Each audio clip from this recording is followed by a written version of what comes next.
ดีทุกคนยินดีต้อนรับทุกคนเข้าสู่ช่องของบิ๊กกิ๊กสอนร้องสารเด้อทางทางหายกันไปด้นเนาะทุกคนเนาะเพราะว่าอันลินบุญบานทุกคนเตรียมเครื่องเมียนข้องโซซีแล้วบุเมนงายละมือนี่นะอันบุมีแขกมาเหือนละมือนี่นะทุกคนปกติกระเจ้าบุญบานกระเจ้าฮับแขกมือหนึ่งทอนบอกเหือนกูกิ้งฮับไปละ3 มือทุกคน3 มือติดเหล็กบริยุบริเศร้าอะไรทุกคนนอนบ่ค่อยพักผ่อนบ่เพียงพอจะเชื่อนาแลหน้าดำหมดเลยแล้วก็คือมื้อนี้ท่านน่ะที่มีข้าวดีสิมาบอกคุณพีซีเนาะแม่กิ๊กกับพ่อกูกิ๊กท่านขึ้นไปที่นครหลวงเวียงจันทน์มีแม่ปักคูมีพ่อลุงซักนำไปเวียงจันทน์เป็นไปรับสมาชิกมาเพิ่ม1 คนทุกคนเราติดตามชมมึงได้เลยว่าสมาชิก1 คนนั้นคือไผ่เนาะทุกคนเนาะเป็นคนได้โมเมนต์เครื่องจักรเครื่องงานนี่อย่างใดเป็นคนเนาะก็คือตอนนี้ที่กายกำลังชี้ย่างไปเหือนเพิ่มขึ้นแล้วทุกคนเพราะว่ากิ๊กก็จะเป็นเอียงว่ะคืออยากไปรับสมาชิกมาเพิ่ม1 คนนะคะโอ๊ยบุกปิดบังดอกเนาะแม่กิ๊กขนาดไปรับอันหลานสาวมา1 คนทุกคนซึ่งเป็นไผ่ฮั่นก็ยังบ่ฮู้นํกันแม่นบ่ล่ะกิ๊กก็ยังบ่ทันเห็นหน้าที่ละกันกำลังสิย่างไปเหือนเพิ่นเนาะทุกคนเนาะเป็นพี่น้องเดียวนี่ล่ะก่อนสิไปกิ๊กสิมาถ่ายเหือนกิ๊กให้เบิ่งก่อนอันนี้ก็คือสภาพเหือนของกิ๊กหลังแล้วบุญบานเมื่อคืนนี้พายุเข้าแห้งๆว่าพี่ FC เป็นจังซี่เลยเมื่อคืนนี้พายุเข้าแม่เป็นแบบนี้เลยพายุเข้าเมื่อคืนนี้นะลมแห้งแห้งว่ะแม่ดีแต่ว่าบ่เอาเต็นท์เพิ่นไปนำนี่เป็นอย่างนี้เลยสภาพหลังแล้วบุญบานหน้ากับบ่สดบ่ใสอันเด้อหน้ากระตื้น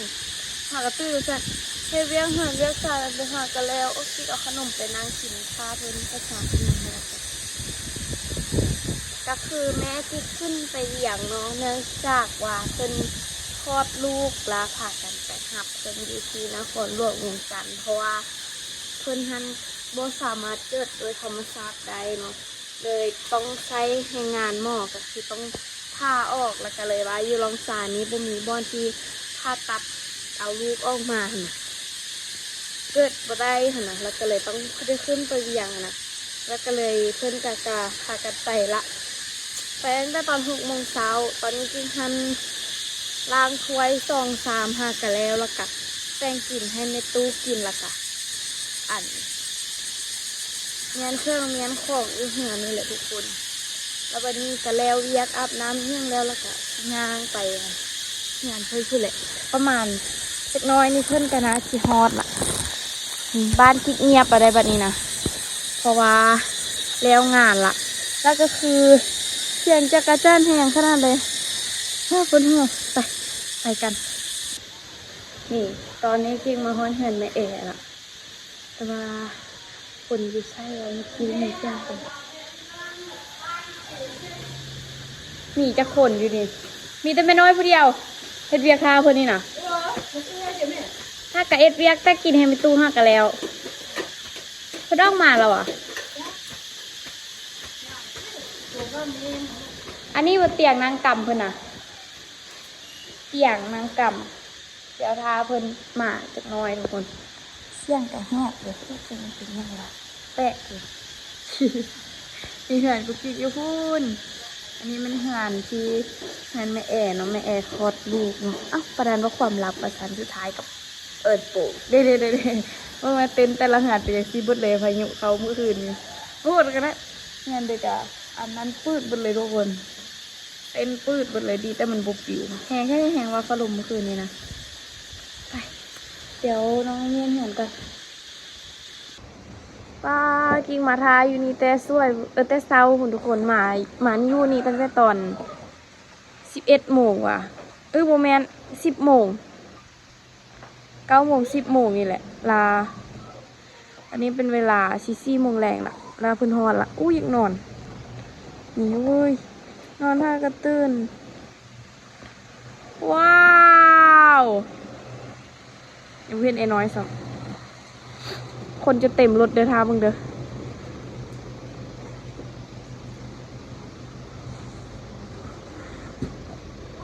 แอร์น้อยอยู่ทางเด้อวะลงทางเด้อวะจึงสิเจอแอร์น้อยวะโอ้แอร์น้อยอยู่ทางนี้ซ้ำว่าโอ้ยนี่คือเป็นตะแพงก็ฮะพูดนะเว้ยโอเคเอาทีแม่นั่นว่ะปาตบปาดแบบนี้เอาลงปะแม่มันแล้วก็ล็อกรถไฟพอดีนะอันนี้อะไรแม่อะไรก็ได้อะไรอีพ่อเดี๋ยวเนาะเชื่อเดี๋ยววะซื้อปัตนาซื้อเทวะเเบื้องหน้าอันนี้หย่อนหย่อยโอ้ยกูจะตีมึงเลยเนาะกูตื่นเล็กบาทด้วยว่ามากได้นอนว่าชมงอแล้วงอดมือตาละพอเสือวะมันว่ายูซีเดอร์วะนี่ยูเสือวะมันว่าไงยูเสือวะงงว่าไงซะนี่มัวเปิดเมื่อตาได้เมื่อตาเลยเมื่อตาเพราะเราเนี่ยมือพลิกอะมันแย่ลีนมาแต่เบ้งกันคนนี่บอลบดกี่น้อยมันดูอันนี้ติดซื้อเซอร์มันเกิดแล้วเมื่อตาเลยมาแล้วเลยสิว่าเนี่ยฮอนเงินละเนาะมาแล้วพวกพ่อเราพวกเราพวกบ่ให้พ่อกันเลยว่าเราเห็นในมันเนาะให้บ่ห้องกันเลย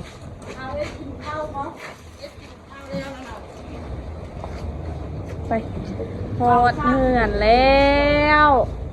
ไอ้ไปฮอดเสือป้าซิกับอีแตะไปฮอดเวียงพุ่นน่ะ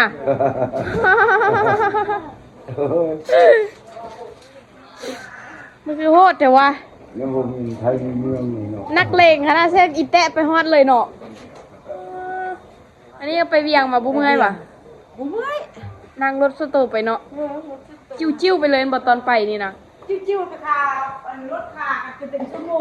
งกว่าทำงานมาเลยรถเป็ดยุไฟแดงมันถูกโซ่เบอร์บาโทร5วันอย่างประพันธ์พอรถขาไฟมันไม่ขาไฟรถแล้วก็แปลงค่ะมึงเหมือนไหนมึงแม่ปิ้นเข้าทางนี้ดูสิท้ายฮูบมันยิ้มดู1 2 3โอเคป้าพวกมันนอนเลยป้าอยู่กระเป๋าท้ายรถอย่าเฝ้าอย่าเฝ้าบนได้คุณน่ะมันนอนเลยป้าผู้หญิงทุกคนเรียกมานอนทาตลอดมาที่ตอน9 โมงแล้วก็เมื่อ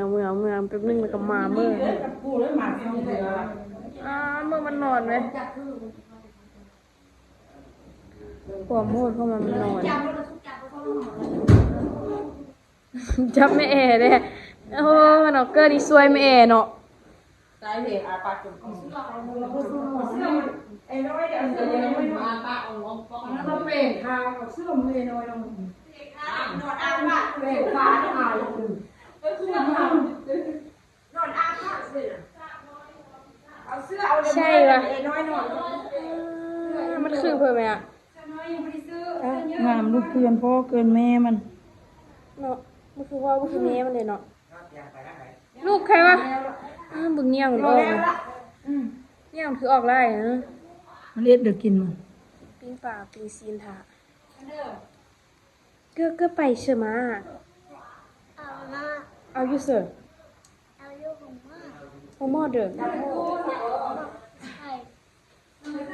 ก็ไปเวียกจันทร์เพื่อ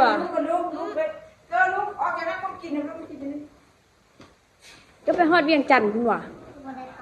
อ้าวบ่ฮอดสมบอกก็บ่ฮอดเวียงจันทร์ซ้ำ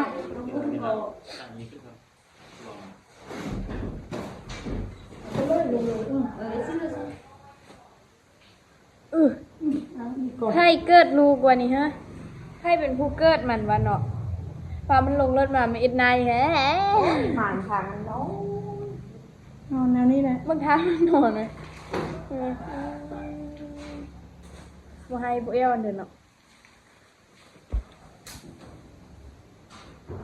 คือคืองามเด้น้าจิ้มริมซื่อเนาะ นั่นน่ะ ก็เดี๋ยวสั้นถึงตัวเองเลยว่าลงแล้วนะเสื้อนะเสื้อมันลงแล้วกับประเทศปูมันนอน ตัวแล้วมันควรมันพูดมันเป็นงานสาตีนะ เด็กน้อยแลนเขาแลนออก ม้วนทู่เร็วละ ดื้อดื้นนอนกระตื้นน้ำเสียงแค่กระเจ้าอ้าอยู่ โอ้ยนี่ลงมาก้มสะอาดอยู่เนาะอันนี้ตู้ปะโป้ เริ่มตู้ก็ละ ทำแม่ข้ามันเป็นอะไรในบ้านวะ เอาก็ได้ดอกมันยากเลย ยายอดกระบู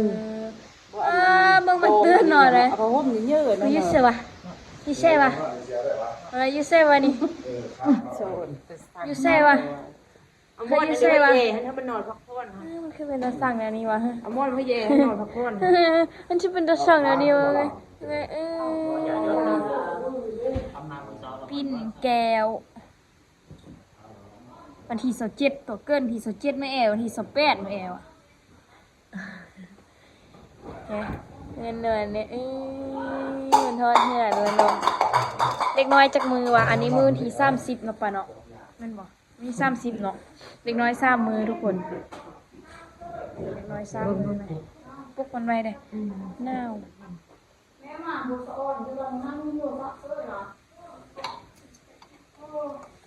หน้าที่ก็มาโสมเอาแม่เอาน้องได้ละบ่บ่ได้กินข้าวสวยเด้ มันห้าวนอนใช่มันบ่ได้นอนเนาะมันบ่ได้นอนเว้ยเนาะแม่มันบ่ได้นอนมึงแม่มันมื่นตาเบิ่งแม่มันละ ยังบ่เฮ็ดหุ่งนี่เนาะเอ้ยทุกคนเบิ่งแม่ชื่อเพิ่นเดี๋ยวนี้วะ แม่มากินซะแม่มากินข้าวจะค่ำกว่านี้นะไปเอากันส้มพักส้มกินข้าวจะมากนะ แบบกูเดี๋ยวอีบาไปเอายืดขี้คานอีกโอ้ยมุกไปแดงยำได้ปฏิภาณกินเขาอ่ะคนปล่อย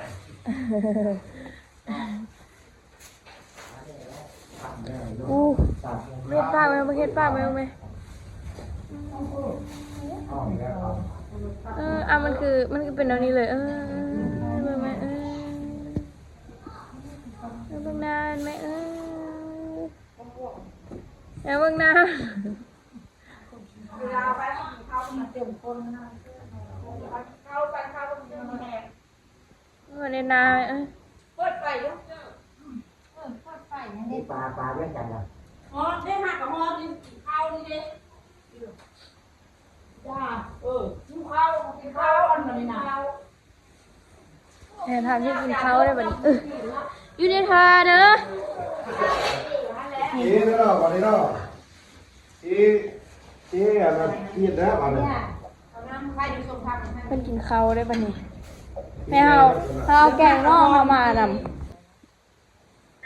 ดูมันอยู่ที่จีนมันเอาภาษาจีนได้แล้วว่ะแม่ แป้งแล้วกดปั้นแล้ว อุ้ยปลาปรุงน้ำเนาะ เบิ่งมันยืดขิงไหมไ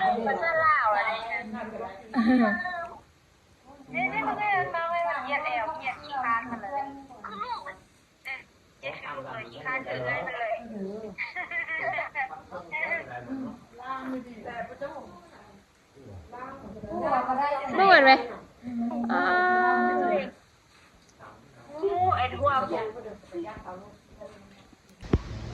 สิไปอาบน้ำแล้วผู้สาวน้อยสิไปอาบน้ำละลงรถมาเนี่ยลีนพะเวเลยทุกคนเอาไงมันค่าเลยมันค่าเลยน้อยอยู่นี่เลยไม่ได้ติดอันนี้เซอร์เอาเนาะยานลงนิดเนาะไปเกิดอยู่มอเยอร์ ถ้าไปซื้อที่ดูจำแท้บ่เอาดอก แม่นั่งปิ้นแก้ว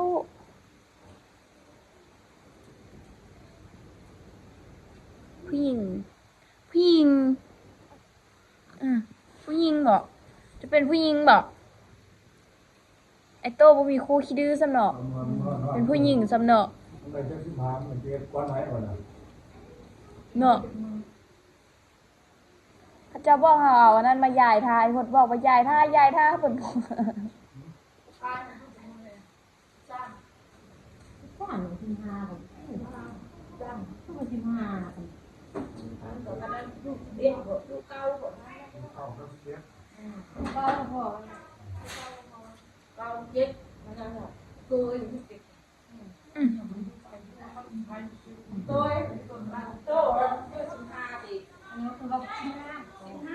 แม่หมานกินแม่ลูกอ้อนกินเขาวนี่ ก็จะยุ่งเขาสาวแล้วครูว่าเฝ้าหมู่บ้านนี่นะคะ เอาเวลาไม่ได้ อันนี้21ก็ได้อยู่เก้าก็ได้เก้าก็ได้ อยู่เกาแผ่แล้วเนาะ ไปนั่ง อยู่เกาพอแล้วเนาะโอ้มันจะไปอาบน้ำแล้ววันนี้ไปอาบน้ำใช่ไปโอ้โหคิดมาละ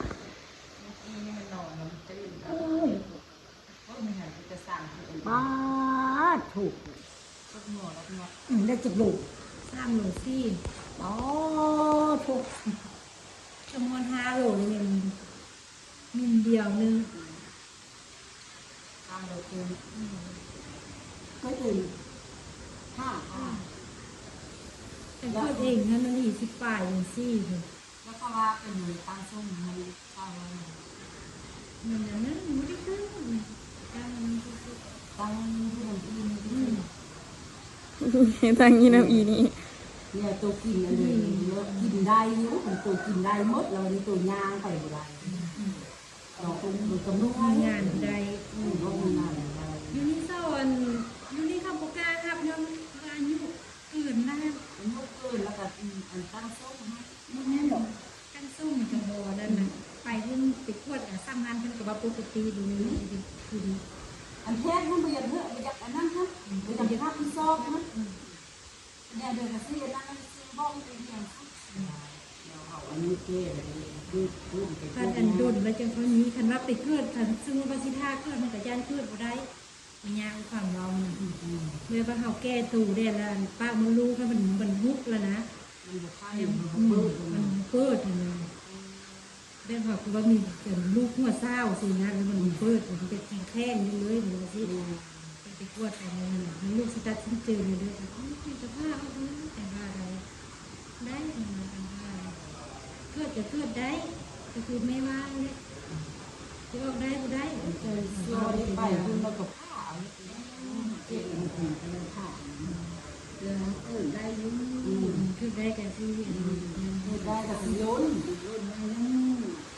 ล้นเลยก็ชอบมันยังผ้าห่อผ้าไข่ทั้งนั้นก็มืดเลยคุณ คือได้เลยอันสมมติว่าเราสิเราว่าสิกลับมากันสมมติว่าเจ็บท้องมาแต่คอยซัวสิไปลิงก็สิง่ายอีก ช่วงเขาเท่านั้น30-40เขาจะมาพวดให้ลูกดูสักก็หนึ่งเกิดเองก็ยังได้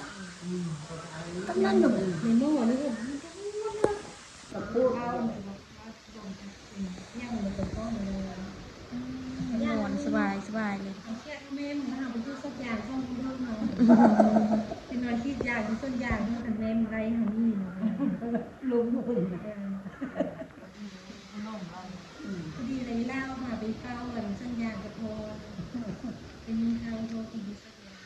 มันจากทานอนนี้ว่าไปเสือดอกตีซิ้วเหือนี่แหละมันจากทานอนเลย เราดูเอาข้าวเนี่ยแกง เนาะเอาเข้าแล้วเป็นหายเลยเนาะ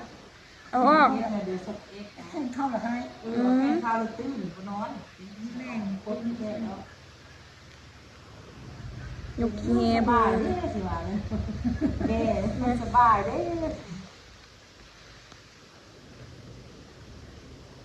ที่จะสร้างงมนะว่าป้าเดือดเลยเมื่อเรียนรู้สักที